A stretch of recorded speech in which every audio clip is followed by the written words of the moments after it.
سورہ بقرہ کی ان آیات کو نماز میں تلاوت کرتے ہوئے میرے دل میں خیال پیدا ہوتا ہے کہ میں ان گناہوں کی معافی مانگ رہا ہوں جو بھول کر یا چوک کر ہو گئے، لیکن جو گناہ میں نے پورے شعور سے کیے اور اب بھی کر گزرتا ہوں ان سے کن الفاظ میں معافی مانگی جائے؟ وہ معافی مانگنے کے لیے تو یہ ہے کہ رب انی ظلمت نفسی ظلما کثیرا، جیسے حضرت آدم سے خطا ہوئی تھی اور حضرت حوا اور آدم نے دعا مانگی تھی ربنا ظلمنا انفسنا وان لم تغفر لنا وترحمنا لنکونن من الخاسرین، وہ دعائیں بھی قرآن مجید میں موجود ہیں۔ یا جیسے کہ حضرت یونس علیہ السلام سے غلطی ہو گئی تھی، اللہ کی اجازت کے بغیر وہ اپنی قوم کو چھوڑ کر چلے گئے، تو انہوں نے جو تسبیح کی ہے، جو ہمارے ہاں جس کی تسبیح بھی کی جاتی ہے اور اس کا آیت کریمہ کا جو ہے ورد کیا جاتا ہے، بلکہ وہ بھی اصل میں قلب کی گہرائیوں اور شعور کے ساتھ جو اگر ادا کی جائے تو بہت لا الہ الا انت سبحانک انی کنت من الظالمین، تو یہ جو ہے استغفر اللہ ربی من کل ذنب واتوب الیہ، یہ بھی ہے۔ تو مختلف ہے اس کے لیے کہ جو قرآن مجید میں بھی آئی ہے اور احادیث میں بھی۔ البتہ توبہ کے بارے میں چونکہ ذکر آج ہوا ہے اور آپ نے سوال بھی کیا ہے،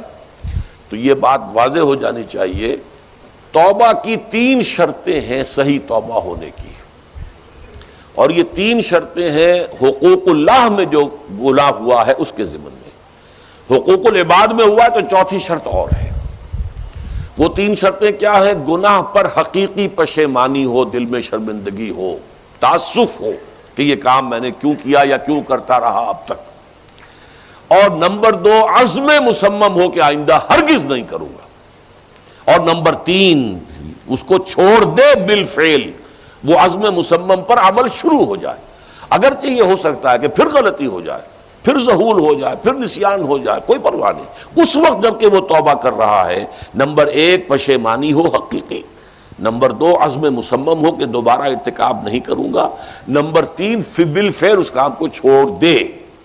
3 کام اگر ہوں گے تب جا کر حقوق اللہ کے ضمن میں وہ توبہ صحیح ہوگی۔ فَإِنَّهُ يَتُوبُ إِلَى اللَّهِ مَتَابًا، توبہ جیسے کی جاتی ہے اس کی یہ تقاضے ہیں۔ اگر تلافی کر سکتے تلافی کیجئے، کسی کا مال ہڑپ کر لیا تھا واپس کر دیجئے، اس کے بغیر معافی نہیں ہوگی۔ اگر وہ فوت ہو چکا ہے، واپسی ممکن بھی نہیں ہے،